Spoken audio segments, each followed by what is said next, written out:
सोचो, एक ऐसी गाड़ी जो सिर्फ सड़क पर नहीं चलती बल्कि इंसान के दिमाग के अंदर भी घुस जाती है, जो एक बार किसी की हो जाए तो उसे धीरे धीरे बाकी सबसे अलग कर देती है, दोस्तों से, प्यार से और इंसानियत से भी।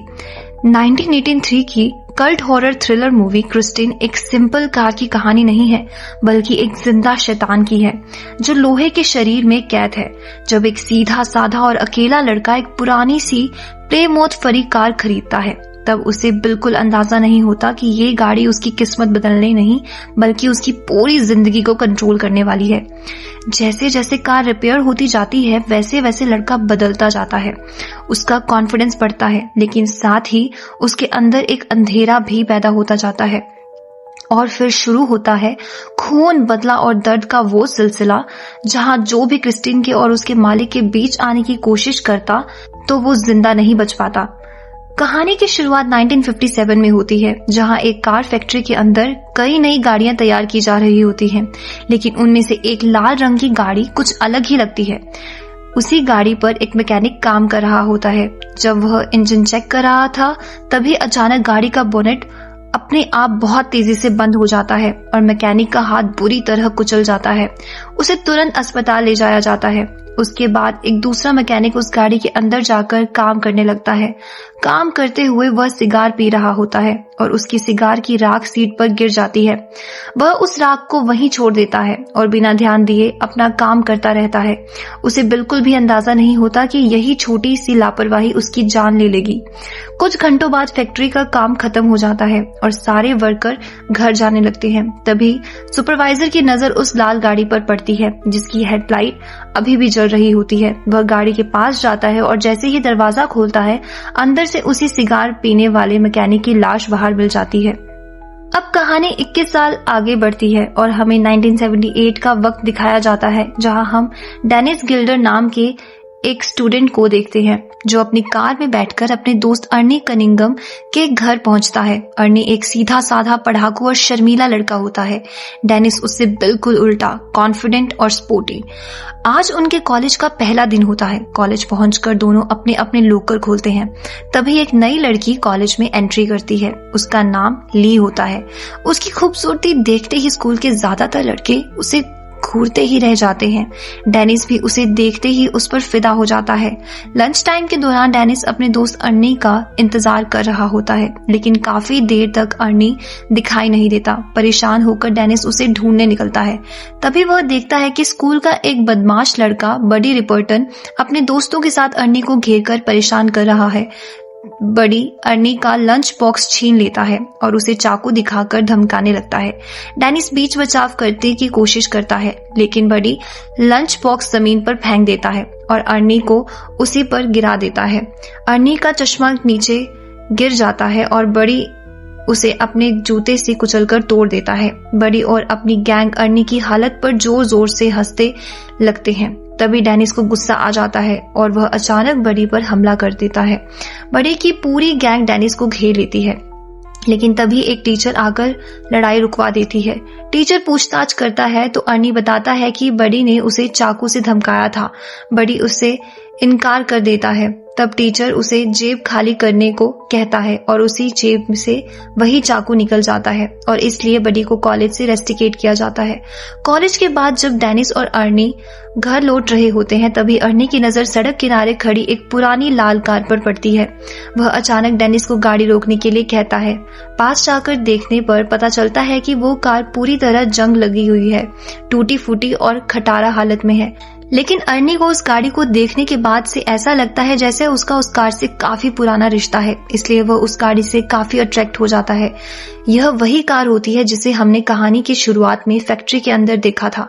अर्नी का दोस्त उसे समझाने की कोशिश करते हुए कहता है कि गाड़ी बहुत पुरानी हो चुकी है और यह स्टार्ट तक नहीं होगी। तभी पीछे से एक आवाज आती है, यह स्टार्ट होगी, बस इसे इन चाबियों की जरूरत है।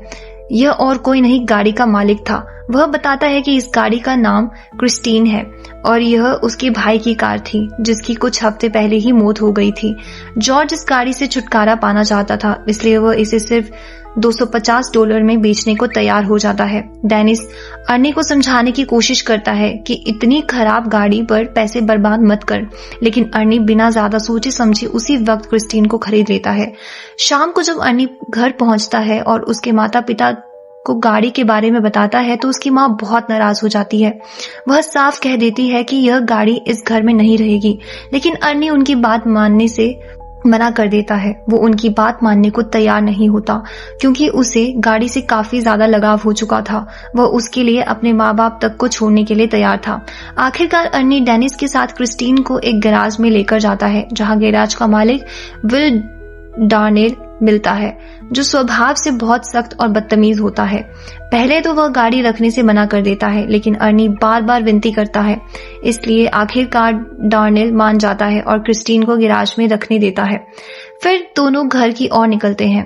रास्ते में डेनिस अर्नी से पूछता है कि उसने ऐसी घटिया कार क्यों खरीदी। इस पर अर्नी अजीब सा जवाब देता है, मैंने इस गाड़ी को नहीं चुना, इस गाड़ी ने मुझे चुना है। इसके बाद हर शाम कॉलेज से आने के बाद अर्नी गैराज में अपना समय क्रिस्टीन को ठीक करने में बिताता है। उसकी मेहनत देखकर गैराज का मालिक डार्नेल उसे अपने साथ काम करने पर रख लेता है। डार्नेल कहता है कि काम के बदले अर्नी अपनी गाड़ी के लिए उसके कबाड़ खाने से पार्ट्स ले सकता है। अर्नी खुशी खुशी मान जाता है और पूरी लगन से क्रिस्टीन को नई चमचमाती कार बनाने में लग जाता है। लेकिन धीरे धीरे अर्नी को इस चीज का एहसास भी नहीं होता कि वह गाड़ी से जरूरत से ज्यादा जुड़ता जा रहा है। उसका ज्यादातर वक्त गैराज में ही बीतने लगता है। उधर स्कूल में डेनिस और उसके दोस्त नई लड़की ली के बारे में बातें करते हैं। दोस्त डेनिस को चैलेंज देते हैं कि वह लाइब्रेरी में जाकर ली से बात करके दिखाए। डेनिस हिम्मत जुटाकर ली के पास जाता है, लेकिन बात शुरू होने से पहले ही ली साफ कह देती है कि उसका पहले से ही एक बॉयफ्रेंड है। डेनिस को बहुत बुरा लगता है और वह शर्मिंदा होकर वहां से चला जाता है। कुछ दिनों बाद डेनिस अर्नी से मिलने जाता है क्योंकि दोनों काफी समय से नहीं मिले होते, लेकिन वहां पहुंचकर वह देखकर हैरान रह जाता है कि अर्नी अब पहले जैसा नहीं रहा था। उसने अब चश्मा पहनना छोड़ दिया था, उसके कपड़े स्टाइलिश हो गए थे और उसका व्यवहार भी बदला बदला सा था। वह डेनिस से ज्यादा देर बात नहीं करता और जल्दी से गैराज के काम में लग जाता है। उधर अर्नी की माँ डेनिस को बताती है कि वह अपने बेटे और उस गाड़ी को लेकर बहुत परेशान है। उसे पता चला था कि क्रिस्टीन के पिछले मालिक की मौत उसी गाड़ी के अंदर दम घुटने से हुई थी। यह सुनकर डेनिस और ज्यादा चिंतित हो जाता है। वह जॉर्ज लेवॉय से मिलने जाता है जहां जॉर्ज उसे अपने भाई की पूरी कहानी सुनाता है। जॉर्ज बताता है कि उसका भाई क्रिस्टीन का इतना दीवाना हो गया था कि उसने अपनी पत्नी और बेटी को भी नजरअंदाज कर दिया। बाद में उसकी पत्नी और बेटी की मौत हो गई और आखिरकार उसका भाई भी उसी गाड़ी में मारा पाया गया था। इतना ही नहीं, भाई की मौत के बाद वह गाड़ी अपने आप जॉर्ज के घर के बाहर आकर खड़ी हो गई थी। यह सब सुनकर डेनिस को पक्का यकीन हो जाता है कि क्रिस्टीन में कुछ न कुछ गड़बड़ है। वह रात के समय चुपके से गैराज में पहुंचता है और गाड़ी को चेक करने की कोशिश करता है। जैसे ही वह दरवाजे का हैंडल पकड़ता है, क्रिस्टीन का रेडियो अपने आप चालू हो जाता है। यह देखकर डेनिस डर जाता है और तुरंत वहां से भाग निकलता है। अगली सुबह स्कूल के फुटबॉल ग्राउंड में मैच चल रहा होता है। डेनिस खेल पर फोकस करने की कोशिश कर रहा होता है कि तभी उसकी नजर अर्नी पर पड़ती है, जो क्रिस्टीन में बैठकर वहां आता है। अब क्रिस्टीन पूरी तरह से नई चमचमाती कार बन गई थी। बडी के दोस्त यह देखकर जलन महसूस करते हैं। तभी ली भी गाड़ी से उतरती है और सबके सामने अर्नी को किस करती है। यह देखकर डेनिस का दिल टूट जाता है और उसका खेल से ध्यान हट जाता है। उसी दौरान दूसरी टीम का खिलाड़ी उसे जोर से धक्का दे देता है, जिससे डेनिस जमीन पर गिरकर बेहोश हो जाता है। कई दिनों बाद जब डेनिस को होश आता है तो वह हॉस्पिटल में होता है। उसकी टांग और गर्दन पर प्लास्टर लगा होता है। अर्नी उसे मिलने आता है, लेकिन अब वह पहले से भी ज्यादा अजीब और फीलिंगलेस जैसा व्यवहार करता है। डेनिस को पूरी तरह एहसास हो जाता है कि उसका दोस्त बदल चुका है। इसके बाद एक शाम अर्नी ली को मूवी देखने ले जाता है, जहां सामने मूवी प्ले हो रही होती है और सभी अपने कारों में बैठकर उसे एंजॉय कर रहे होते हैं और यह दोनों कार में बैठकर एक दूसरे को किस करने लगते हैं। लेकिन जैसे ही अर्नी इंटीमेट होने लगता है, ली का अचानक मूड ऑफ हो जाता है और वह गाड़ी से उतरकर चली जाती है। इसलिए अर्नी भी गाड़ी से उतरकर उसके पीछे पीछे भागता हुआ जाता है और उसे पूछने की कोशिश करता है कि आखिर क्या बात है, वह उससे नाराज क्यों है। तब ली बताती है कि क्रिस्टीन से ज्यादा प्यार करता है और हमेशा क्रिस्टीन के बारे में ही बातें करता रहता है, जिस पर अर्नी किसी तरह ली को वापस गाड़ी में चलने को मना लेता है और लेकिन विंडशील्ड खराब होने की वजह से वह उसे ठीक करने के लिए बाहर निकलता है। इधर ली अकेली गाड़ी में बैठी हुई कुछ खाने लगती है कि अचानक रेडियो अपने आप चालू हो जाता है। डैशबोर्ड से तेज रोशनी निकलती है और ली की आंखों में चुभने लगती है और खाना उसके गले में फंस जाता है, जिस वजह से उसका दम घुटने लगता है। वह सांस नहीं ले पा रही होती। अर्नी बाहर से दरवाजा खोलने की कोशिश करता है लेकिन गाड़ी अंदर से लॉक हो चुकी होती है।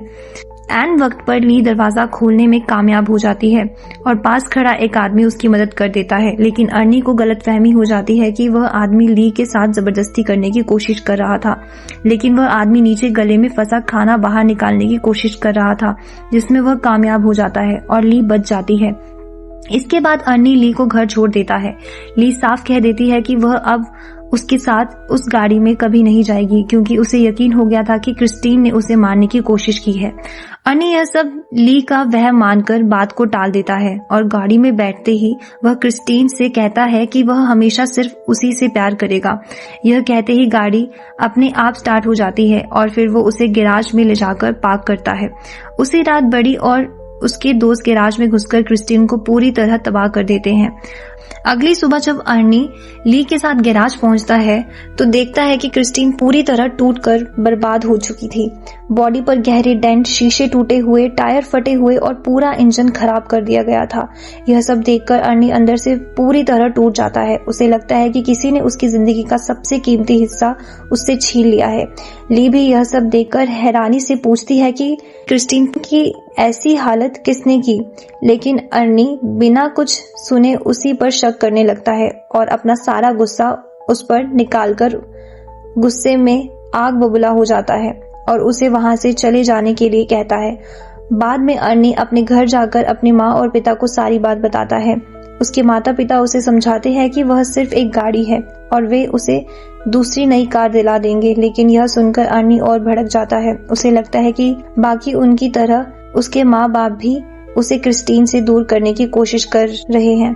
गुस्से में वह अपने माँ बाप को बहुत बुरा भला कहने लगता है। उसके पिता उसे रोकने की कोशिश करते हैं, लेकिन अर्नी उन पर भी झपट पड़ता है और गले से पकड़ लेता है। कुछ पल के लिए ऐसा लगता है कि वह अपने पिता को मार देगा, लेकिन फिर अचानक वह खुद को रोक लेता है और घर से बाहर निकल जाता है। अर्नी सीधे गैराज पहुंचता है। वहां वह क्रिस्टीन के पास बैठ जाता है और भावुक होकर क्रिस्टीन से अपने दिल की बात कहने लगता है और फिर वो क्रिस्टीन को ठीक करने का फैसला करता है, लेकिन तभी वह कुछ ऐसा देखता है जिससे उसके पैरों तले जमीन खिसक जाती है। उसकी आंखों के सामने क्रिस्टीन अपने आप ठीक होने लगती है। टूटे हुए शीशे जुड़ने लगते हैं, बॉडी अपने आप सीधी होने लगती है और कुछ ही पलों में गाड़ी पूरी तरह नई जैसी बन जाती है। यह देखकर अर्नी हैरान भी हो जाता है और खुश भी। वह समझ जाता है कि क्रिस्टीन साधारण गाड़ी नहीं है। जो कोई क्रिस्टीन से अच्छा व्यवहार करता है, क्रिस्टीन उसे कभी दुखी नहीं होने देती। क्रिस्टीन अर्नी से बहुत प्यार करती थी, इसलिए जब उसने ली को अर्नी के नजदीक आते देखा तो क्रिस्टीन ने ली को मारने की कोशिश की थी। उसी रात हमें बड़ी का एक दोस्त मुची कहीं से आते हुए दिखाई देता है और तभी उसे दूर से गाना जोर जोर से बजते हुए सुनाई देता है। जब वह नजदीक जाकर देखता है तो उसे अर्नी की गाड़ी दिखाई देती है, जिसे ठीक हुए देखकर मुची डर जाता है। तभी गाड़ी स्टार्ट होकर धीरे धीरे मुची की ओर दौड़ने लगती है। मुची समझ जाता है कि अर्नी को सब पता चल गया है। वह डर के मारे भागने लगता है, लेकिन क्रिस्टीन उसका पीछा नहीं छोड़ती। आखिरकार भागते भागते मुची एक कोने में फंस जाता है, जहां से निकलने का कोई रास्ता नजर नहीं आ रहा था। इसलिए वह चाकू निकालकर धमकी देता है, लेकिन क्रिस्टीन जोर से अपने पुर्जे तोड़ते हुए उस कोने में घुस जाती है और उसे बेरहमी से कुचल देती है। अगली सुबह अर्नी डेनिस के मिलने जाता है और तभी अर्नी मुची की मौत की खबर डेनिस को बताता है, जो सुनकर डेनिस को बहुत हैरानी होती है। और जब उसे पता चलता है कि क्रिस्टीन पूरी तरह से ठीक हो चुकी है तो वह अर्नी से पूछता है कि अगर क्रिस्टीन पूरी तरह टूट चुकी थी तो वह अपने आप कैसे ठीक हो गई, जिस पर अर्नी कहता है, मैंने क्रिस्टीन पर बहुत खर्चा किया है, तब जाकर वह ठीक हुई है। उसी समय डिटेक्टिव जंकिंस वहां आते हैं। जो उसे यही सवाल पूछता है क्योंकि उसे मूची की लाश मिली थी और उसे अर्नी की गर्लफ्रेंड और पेरेंट्स द्वारा पता चल चुका था कि मूची और उसके दोस्तों ने मिलकर अर्नी की कार बुरी तरह तोड़कर बर्बाद कर दी थी। इसलिए डिटेक्टिव को अर्नी पर शक होता है कि शायद उसने बदला लेने के लिए मूची को मार दिया। इसलिए डिटेक्टिव अर्नी से कई सवाल करता है, पर हर बार अर्नी चालाकी से उन सवालों का जवाब देकर डिटेक्टिव को चकमा दे देता है। इसलिए डिटेक्टिव अर्नी से सच उगलवाने में नाकामयाब हो जाता है और उसे कोई सबूत न मिलने के कारण वह वहां से चला जाता है। इससे हमें यह समझता है कि अर्नी जानता था कि यह सब उसकी कार उसके दुश्मनों को एक एक करके मारकर उसका बदला ले रही थी। अर्नी इस बात से बहुत खुश था क्योंकि बडी और उसके दोस्त कॉलेज के पहले दिन से अर्नी को रोज परेशान किया करते थे। इसलिए अर्नी काफी समय से बदला लेना चाहता था, पर कमजोर होने की वजह से नहीं ले पाया था। आज वही बदला उसकी कार उसके लिए ले रही थी। फिर शाम को बडी और उसके दोस्त शराब खरीदकर गाड़ी से निकलते हैं। रास्ते में उन्हें एहसास होता है कि कोई गाड़ी उनका पीछा कर रही थी। जब वे ध्यान से देखते हैं तो पता चलता है कि वह गाड़ी क्रिस्टीन है। बड़ी डर जाता है और तेज रफ्तार में भागता है। वह एक गैस स्टेशन पर पहुंचता है जहां उसका दोस्त रिची काम करता था। बड़ी लोहे की रॉड लेकर बाहर निकलता है, लेकिन तभी क्रिस्टीन पूरी ताकत से उसकी गाड़ी को टक्कर मारती है और उसे वर्कशॉप के अंदर घसीट कर ले जाती है। टक्कर के दौरान बड़ी का दोस्त डॉन भी कुचला जाता है। गाड़ी से पेट्रोल लीक होने लगता है और अचानक आग लग जाती है। कुछ ही पलों में पूरा गैराज धमाके से उड़ जाता है। रिची वहीं जलकर मर जाता है। बडी किसी तरह अपनी जान बचाकर भागने की कोशिश करता है, लेकिन क्रिस्टीन उसका पीछा करती है और आखिरकार उसे भी क्रिस्टीन कुचलकर मार डालती है और फिर वापस जली हुई अवस्था में गैराज चली जाती है। जब गैराज का मालिक शटर खोलता है तो जली हुई क्रिस्टीन को नॉर्मल गाड़ियों की तरह चलते हुए देखकर शॉक हो जाता है। जैसे उसे याद आता है कि अर्नी तो उसकी गाड़ी लेकर बाहर कुछ सामान खरीदने गया था। फिर गाड़ी कौन चला रहा था, यह जानने के लिए वह अपनी बंदूक लेकर गाड़ी की ओर बढ़ता है और पास जाकर गाड़ी का दरवाजा खोलने की कोशिश करता है, पर दरवाजा बहुत गर्म होता है। इसलिए वह कपड़े की सहायता से दरवाजा खोलता है और जैसे ही अंदर झांकता है उसे वहां कोई नहीं दिखाई देता। यह देखकर वह शॉक हो जाता है।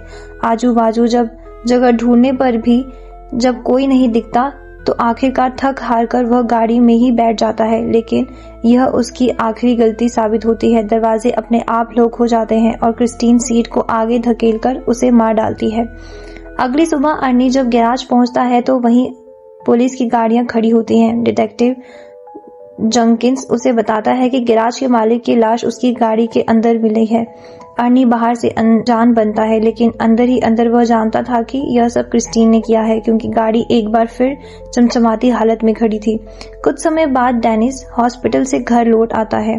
उसकी चोटें अब ठीक हो रही होती हैं, लेकिन उसके दिमाग में एक ही बात घूम रही होती है, अर्नी अब पहले जैसा नहीं रहा।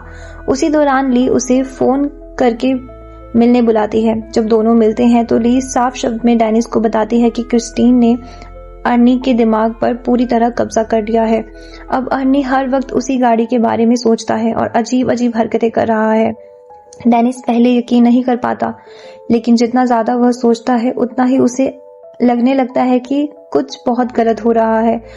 कुछ ही देर बाद अर्नी खुद क्रिस्टीन में बैठकर डेनिस के घर आ जाता है। वह डेनिस को ड्राइव पर चलने के लिए कहता है। डेनिस थोड़ा हिचकिचाता है, लेकिन दोस्ती के नाते तैयार हो जाता है। गाड़ी चलाते वक्त अर्नी का बर्ताव बेहद अजीब होता है। अचानक वह गाड़ी की स्पीड बहुत तेज कर देता है और फिर स्टीयरिंग व्हील भी छोड़ देता है। डेनिस घबरा जाता है और चिल्लाकर कहता है कि स्टीयरिंग पकड़, नहीं तो हम दोनों मर जाएंगे। लेकिन अर्नी ठंडे लहजे में कहता है कि उसे क्रिस्टीन पर पूरा भरोसा है और उनके बीच कोई नहीं आ सकता। वह जानबूझकर गाड़ी को दूसरी लेन में घुसा देता है ताकि डेनिस को दिखा सके कि क्रिस्टीन एक जादुई कार है जिसमें अद्भुत शक्तियां हैं। पर तभी वह सामने से आ रही कार के टकराने के बाल बच जाता है। उस पर डेनिस को पूरा यकीन हो जाता है कि अर्नी पागलपन की हद पार कर चुका है। अगले दिन डेनिस एक बड़ा फैसला करता है। वह क्रिस्टीन के बोनेट पर एक नोट लिखकर छोड़ देता है जिसमें अर्नी को शाम को गैरेज में मिलने के लिए कहा जाता है। शाम को डेनिस और ली वर्कशॉप में पहुंचते हैं और अर्नी का इंतजार करने लगते हैं। अब अर्नी नहीं आता तो वे पास खड़े बुलडोजर में बैठकर उसे वर्कशॉप के अंदर ले आते हैं। उनका प्लान होता है कि ली ऑफिस में रहेगी और जैसे ही अर्नी आएगा वह गेट बंद कर देगी ताकि डेनिस बुलडोजर से क्रिस्टीन को तबाह कर सके। लेकिन उन्हें यह अंदाजा नहीं होता है कि क्रिस्टीन पहले से ही वर्कशॉप के अंदर पर्दे के पीछे छिपी हुई है। अचानक क्रिस्टीन की हेडलाइट जलती है और वह ली की तरफ पूरी रफ्तार से बढ़ती है। ली किसी तरह हवा में लटके एक टायर को पकड़कर अपनी जान बचाती है, लेकिन क्रिस्टीन दोबारा उस पर हमला करने की कोशिश करती है। उसी पर डेनिस बुलडोजर आगे बढ़ाकर क्रिस्टीन का रास्ता रोक लेता है। ली को मारने के चक्कर में क्रिस्टीन पूरी तरह से टूट चुकी थी। धीरे धीरे रेंगते हुए क्रिस्टीन पीछे की ओर अंधेरे में चलती जाती है। तभी मौके का फायदा उठाकर ली तुरंत कैबिन में जाती है और तभी हम अर्नी को क्रिस्टीन के अंदर देखते हैं, जिससे हमें समझ आता है कि क्रिस्टीन ने अर्नी को अपना होस्ट बनाकर उसे पूरी तरह अपने वश में कर लिया था। अब क्रिस्टीन और बुलडोजर आमने सामने खड़े होते हैं। क्रिस्टीन अपने आप को पूरी तरह से ठीक कर लेती है और फिर क्रिस्टीन की हेडलाइट दोबारा जलती है, जिसे देखकर ली और डेनिस डर जाते हैं। उसी वक्त बुलडोजर खराब हो जाता है और स्टार्ट नहीं हो पाता। क्रिस्टीन मौका देखते ही ली को मारने के लिए ऑफिस की तरफ बढ़ती है। वह सब कुछ तोड़ती हुई आगे बढ़ती है, लेकिन तभी जोरदार टक्कर के कारण अर्नी विंडशील्ड तोड़ते हुए बाहर गिर पड़ता है। ली उसकी तरफ दौड़ता है यह देखने के लिए कि वह जिंदा है या नहीं, लेकिन अर्नी अचानक उठकर उस पर हमला करता है। इसी दौरान उसके शरीर में विंडशील्ड का एक बड़ा कांच का टुकड़ा गहराई तक धंस जाता है। अर्नी अपने आखिरी पलों में क्रिस्टीन को छूने की कोशिश करता है, लेकिन जख्मों की वजह से वहीं दम तोड़ देता है। ली वहां से भागने लगती है और तभी क्रिस्टीन एक्टिवेट हो जाती है और बदला लेने के लिए रिवर्स गियर लगाकर उसे कुचलने की कोशिश करती है। सौभाग्य से ली बच जाती है और गाड़ी एक पिलर से टकराकर वहीं फंस जाती है। अब डेनिस को मौका मिल जाता है। वह बुलडोजर को पूरी ताकत से क्रिस्टीन पर चढ़ा देता है। क्रिस्टीन फिर भी खुद को बचाने के लिए कोशिश करती है और एक बार फिर एक्टिवेट हो जाती है, लेकिन इस बार डेनिस लगातार वार करता है। आखिरकार बुलडोजर के नीचे आकर क्रिस्टीन पूरी तरह कुचल जाती है। अगले दिन डेनिस और ली जंकयार्ड में डिटेक्टिव जंकिन से मिलते हैं। वहां वे देखते हैं कि क्रिस्टीन अब पूरी तरह कबाड़ में बदल चुकी है। सबको लगता है कि अब यह बुराई हमेशा के लिए खत्म हो गई है। डेनिस और ली वहां से चले जाते हैं, लेकिन जाते जाते कैमरा एक छोटे से लोहे के टुकड़े पर जाता है जो अपने आप हल्का सा हिलता है। इससे यह साफ हो जाता है कि क्रिस्टीन पूरी तरह खत्म नहीं हुई है और इसी डरावने ट्विस्ट के साथ कहानी खत्म हो जाती है। तो दोस्तों, आपको क्या लगता है कि क्या क्रिस्टीन वापस आएगी? कमेंट में जरूर बताएं। अगर आपको ये मेरी एक्सप्लेनेशन पसंद आई होगी तो प्लीज वीडियो को लाइक शेयर करें और चैनल को सब्सक्राइब करते सपोर्ट करना ना भूलें। मिलते हैं अगली वीडियो में, तब तक के लिए बाय बाय।